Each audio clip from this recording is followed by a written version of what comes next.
800, 1000, 2000, foi explodindo. Aí o dono da Globo, em Manaus, Dr. Felipe Dal, que era amigo do meu pai, chamou meu pai e disse: Caio, eu tenho ouvido dizer que aconteceu um milagre na vida do teu filho. A cidade inteira está falando. E você replicava esse testemunho que você deu aqui hoje? No início eu contava a minha história. Sim. Depois não. Depois eu fui ficando versado na Escritura, no Novo Testamento. Então a minha história foi ficando em segundo plano, em terceiro plano. Eu pregava mesmo, era o que Jesus ensinava para a vida, era a palavra. E aí entrei na TV logo depois e explodiu aquilo, não só para mim, mas explodiu para todas as igrejas em Manaus, porque naquele tempo os evangélicos sempre foram, quase todos, incultos e ignorantes. Mas naquele tempo, apesar disso, eles eram sinceros. Sim. Então, eu terminava o meu programa dizendo: procure a igreja evangélica mais próxima da sua casa. Eu fiz isso uns 20 anos. Até que eu falei: não, eu estou enchendo, mandando esse povo puro, que está me ouvindo, para uns covis de malucos e salteadores. E os pastores foram piorando cada vez mais. Foi ficando tudo. Antes de começar a Universal, já tinha esse espírito. Uma quantidade enorme de denominações pentecostais independentes. E aí foi quando eu parei, 25 anos depois, de dizer: procure a igreja evangélica mais próxima, porque eu vi que o mau caratismo tinha ficado muito maior do que a ignorância no processo. E quando você exatamente viu esse passo? Assim, quando você, dentro da igreja, fazendo tudo que a igreja está ali se propondo a fazer, você exercendo a sua fé, quando você fala: peraí, essa chave está errada, e quando você vira a chavinha assim, e você vira o inimigo público número 1 de todo mundo? Assim? Olha, eu já nasci na fé com a chavinha virada. Então, era um esforço. Eu dizia para a minha família que a minha maior dificuldade não tinha nada a ver com o Evangelho. O Evangelho era doce, era prazer. Seguir Jesus, buscar a semelhança de Cristo em mim, amar com a natureza de amor que ele ensinava a amar, a acolher, a incluir, a libertar, a ajudar, a servir. Tudo isso era o meu prazer. A minha dificuldade era o convívio com a igreja. Porque eu olhava para aquilo e digo: isso não tem nada a ver com Jesus. Então, eu fui pastor 30 e tantos anos dizendo: eu sou pregador do Evangelho, mas eu não consigo ter nada a ver com a igreja. Eu aguentei a igreja muitos anos. E dizendo o que eu digo hoje, eu estou dizendo há quase 50 anos. Sim. Eu estou pregando o Evangelho há 49 anos. É meio século de pregação. Eu nunca disse outra coisa. Eu pregava o Evangelho para os de fora e profecia do Evangelho para os de dentro. Fariseus e raça de víboras, né? Quem vos induziu a fugir da ira vindoura? Cara, vocês têm que se converter, porque o público mais difícil de receber a Cristo são vocês, cristãos evangélicos. Eu adoro um ateu. Quando o cara chega para mim e diz que é ateu, eu digo: ó, somos dois, porque você é ateu do Deus da religião tanto quanto eu. Eu não creio no Deus da religião. Eu creio em Deus, em Cristo, conforme o Evangelho, não segundo a religião. Sim. Religião traiu Jesus o tempo todo e usa Jesus há 1.700 anos, pelo menos, desde o imperador Constantino, que o nome de Jesus está aí sendo usado para fazer política, para levantar dinheiro, para mover impérios, adaptado a tudo isso. Eu não quero. Eu conhecia também a história. Foi a bênção de ter crescido num lar onde você recebia instrução sobre a cultura grega, sobre os gregos primitivos, ensinado em tudo isso. O Império Romano não era nenhuma novidade para mim, eu passei a vida ouvindo.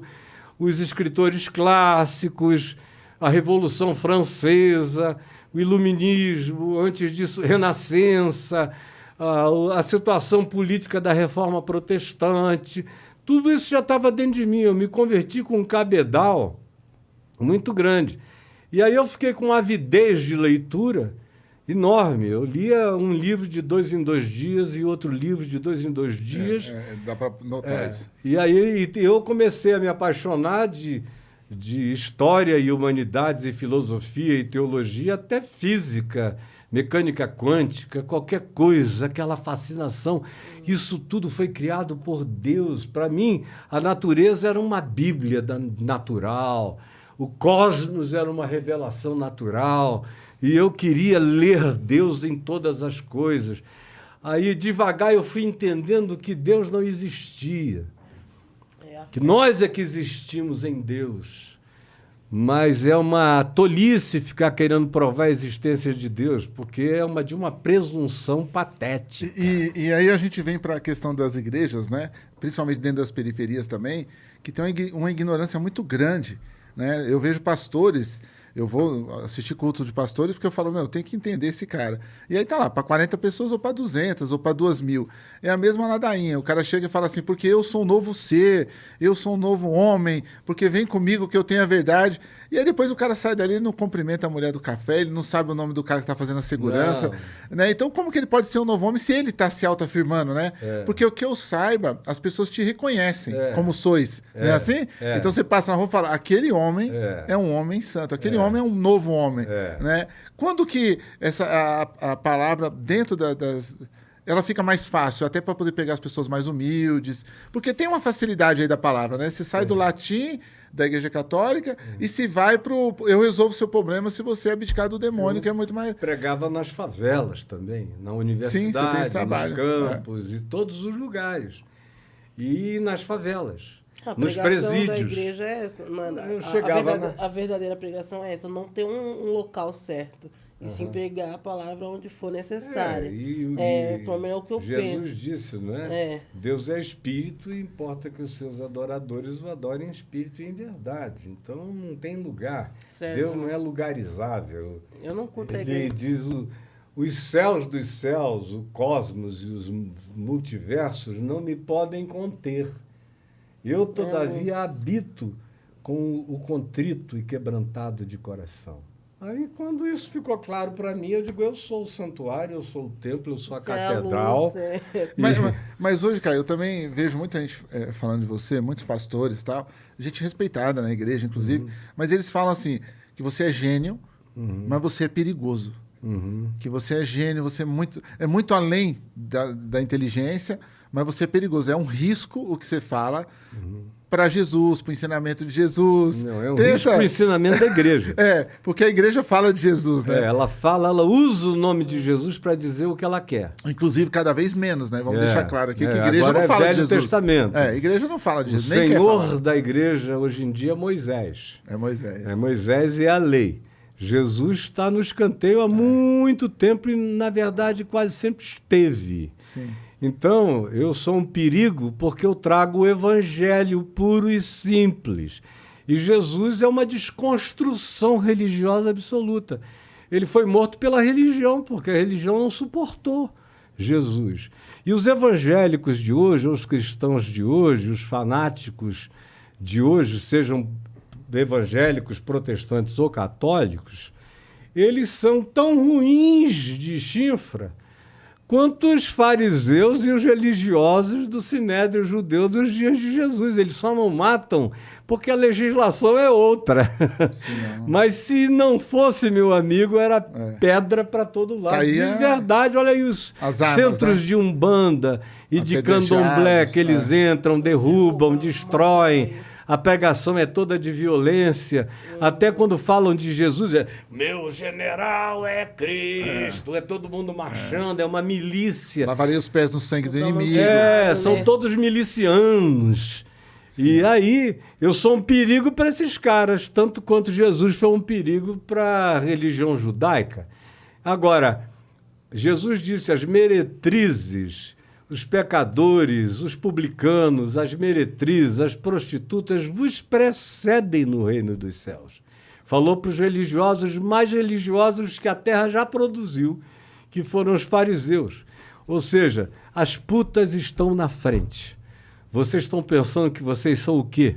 Vocês podem chegar naquele dia em que vocês vão bater na porta e eu vou dizer, eu não sei quem vocês são. Nunca os vi nem mais gordos, nem mais magros. Vocês falavam o meu nome, mas eu não sei quem vocês são. Vocês usaram o meu nome. E eu socorri o pobre, o necessitado, por causa da minha misericórdia, mas vocês não têm nada a ver com a minha ação no mundo. Vocês trabalharam contra o evangelho o tempo todo. Então, o medo desse pessoal é porque eles entram em dúvida quando eles me ouvem. A angústia deles não é acerca dos outros, não. Começa neles. Porque eles próprios, quando me ouvem com um pingo de sinceridade, eles têm que admitir. Se conhecem o Novo Testamento, se conhecem os evangelhos, eles têm que admitir que eu estou sendo exato com o ensino de Jesus. Agora, que se for praticado, é uma desconstrução absoluta da igreja e da religião, eles não podem suportar isso. Então eu sou um perigo só por causa disso. Mas eles, as mulheres deles, dizem amém, torcem para que eles se convertam ao evangelho que eu estou pregando. Sim. Seus filhos se tornam meus seguidores, os netos, e eles ficam ali, dizendo, esse cara é de Deus. Porque realmente tem... eu recebi mensagens, algumas falando, ele tem complexo messiânico, você tem que tomar cuidado. Aí eu falei, por que eu tenho que tomar cuidado, né? E aí o outro falou assim, não, ele é maçom, cara, faz um gesto do maçom que ele vai entender. Que maçom? Então, tem toda uma Se coisa... eu não aguento nem a igreja, eu vou aguentar a maçonaria, cara. De todos os dogmas, né? Mas é interessante porque esse medo, ele reverbera um pouco em mim, né? Dentro das culturas que eu participo, da literatura marginal, do rap nacional, tem um pouco desse temor também. Puta, ele vai vir, ele vai estragar a festa, sabe? E eu acho que a parte intelectual, ela dá esse medo. Quando você tem a ciência e a exata realidade daquilo, ela causa um pouco de temor. Assim, eu já tive em mesas, Caio, eu posso falar, a minha esposa está aí também, a Elane, ela sabe do que já aconteceu comigo. Eu tive em mesas de amizades, aquela ali. Eu tive em mesas de amizades assim, num churrasco e tal, e todo mundo evangélico, e todo mundo falando de religião, e aí eu comecei a desconstruir um pouco a questão, falando, se for puxar lá no Egito, a questão de Cristo, ela vem de lá, tal. E aí, quando teve aquele momento que a pessoa viu, e ela entendeu, a pessoa evangélica estava lá comigo, mas ela entendeu que eu ia tirar aquela parte da fé que ela estava acreditando, que eu ia dar uma desconstruída pela verdade